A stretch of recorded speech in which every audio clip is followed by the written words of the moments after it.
Firstly, I would like to mention and congratulate the Modi government on passing of the Education Policy 2020, which is laudable, to say the least. Although followers of this channel would know that I'm not the biggest fan of the present regime and have indulged in terms like the mango destroyer and have drawn several mango-related jokes in the past, I must say this is a laudable move by the Education Ministry.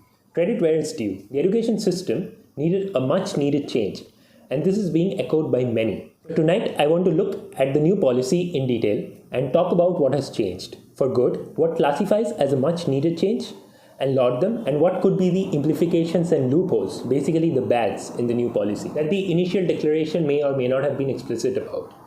It will be a very balanced discussion, and viewers of this channel are welcome to write anything in the comment section below to keep the discussion democratic and fair. Let's dive into it. And let's start with a little bit of history of this policy. Firstly, let me tell you that the education policy has seen such a major change after long. The national policy, which was adopted in 1968, was initially a subject dealt by the state, which was later added to the concurrent list in 1976 by the 42nd Constitutional Amendment. After 1976, the NPE, or the National Policy of Education, was adopted in 1986 and subsequently modified in 1992.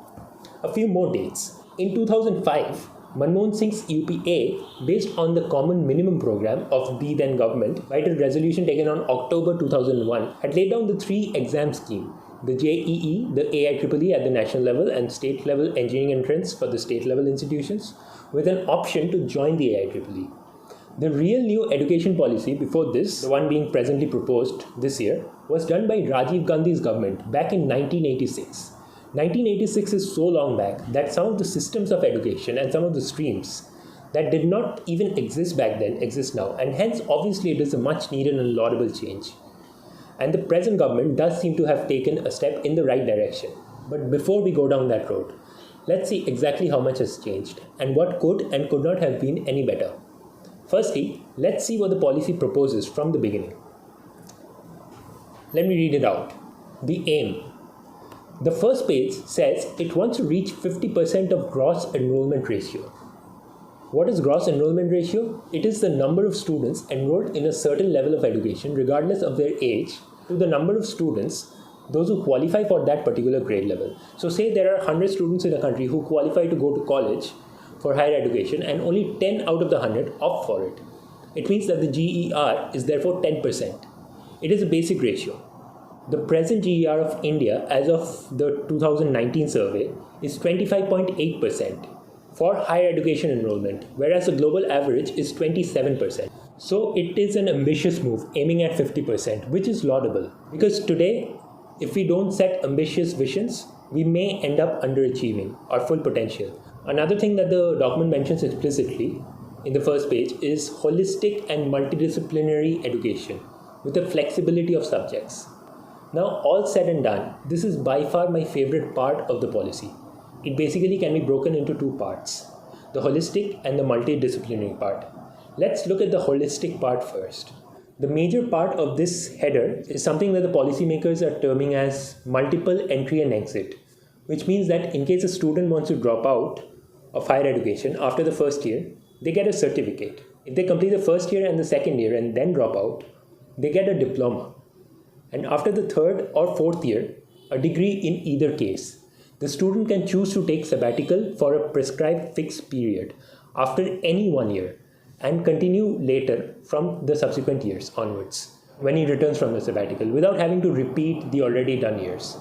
Their credits in such a case will be saved in something being called as Academic Bank of Credit, which is like a digital locker for credits. Now, coming to the difference between the third and the fourth year degree part, students who choose to go into the job industry can choose a 3-year degree course, whereas students who choose to do research can opt for a 4-year degree course and then take 1-year master's program immediately after or later before moving into PhD. The MPhil system, which was there previously, is therefore discontinued. Now, coming to the multidisciplinary part. This part suggests that our students can now choose any discipline, and the silos that our earlier education system had created by dividing students into 3 segments: arts, commerce, and science, with science being seen as the most lucrative field socially for some reason, will now be abolished. a much needed move to curb the social segregation of professions, leading to inequality and unfair opportunities and pay. To students whose merits lie outside science, this new policy suggests that they will now be able to choose a field of study based on their preference and passion, rather than what is socially more acceptable. All this is, of course, in theory. We will come to the social aspects of change later. For now, let's go more into details of this policy and analyze it a little deeper. I want to bring your attention to the second page of this policy, which suggests something called graded autonomy, in which colleges, based on their level of accreditation, will get autonomy in terms of how they manage their academics, their administration, and their finances. It is a debatable move since it focuses on a class-based system of colleges and does not talk about how the government plans to improve the colleges whose infrastructure is lacking and only classifies them. It also does not mention any separation or segregation between a private and government college, nor does it talk about improving of infrastructure in rural government colleges, amongst other institutions that need attention. The next is the National Mission of Mentoring, which is a welcome move considering that it focuses on mentoring the mentor. The opposition criticism does not hold completely when it comes to the argument in this front. Some of the points do hold ground. We'll see that shortly. But for now, I want to move your attention to the next point, which is the single regulator system, which is, according to me, a welcome move. It basically suggests an independent and single governing body for all higher education. Here the opposition says, why have a single regulator for such a huge country with so much diversity, to which I say, if we think in international terms, this might actually be beneficial.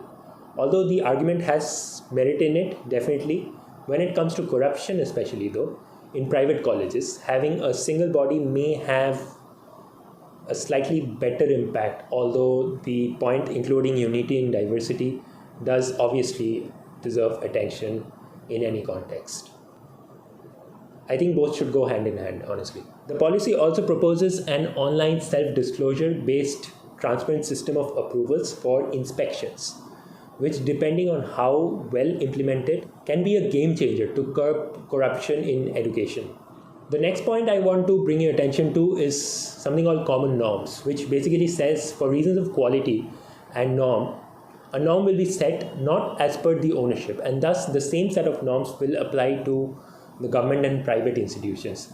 This is also being marked as potentially debatable, a move based on what the kind of structure the government comes up with in the near future, with how well it is accepted, and also there's talks about capping of the fees. So potential loopholes need to be identified immediately, and implementation must be done properly, and action must be taken immediately in case there are any corruptions and loopholes. If the government cannot implement this well, this point becomes meaningless. The next point is one which received a lot of criticism, and frankly, I'm not a fan of it either. It says that the public investment in the education sector will try to reach 6% very soon. Now, this promise has been going on for some time now. The governments of the past have used this as a tactic to gain popularity, whereas the actual spending did not budge. So the opposition could not be more right when they say that the government must tell us exactly how much they're going to spend and exactly where the source of that money will come from and how they'll ramp it up. The spending, which is presently 3% of GDP to 6%. Just as a side note, Finland has arguably the best education system in the world and spends 5.6% of its GDP on education.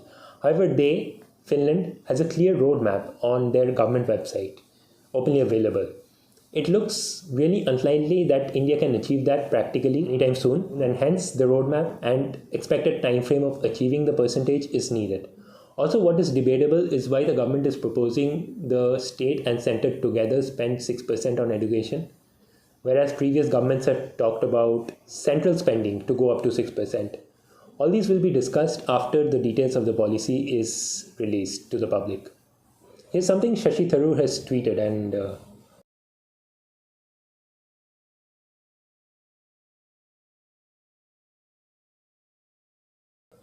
honestly, there are lots to take in from that, but I don't want to deviate into that topic. You're free to choose your own opinion of that, obviously. So, not deviating, staying with our bullet list. Focus on research has been mentioned only once in the context of National Research Foundation, and internationalization of education has been highlighted, which is a welcome move. Although more focus on research should have been given, according to many beneficiaries who think research will be essential in the post-COVID era for India.